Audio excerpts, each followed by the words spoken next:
ఏ సంబంధానికైనా నమ్మకం ఉండాలి. ఇప్పుడు ఏర్పడే ప్రశ్న ఏమిటి అంటే, నమ్మకం ఎవరి మీద ఉండాలని.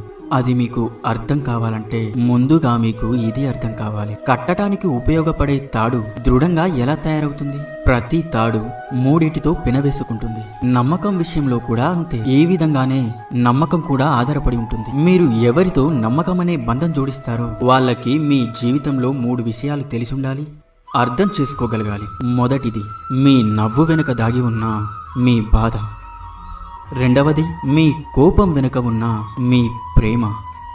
ఇక మూడవది, మీ మౌనం వెనుక దాగి ఉన్న మీ మాటల అగ్నిపర్వతం, మీ నిస్సహాయత.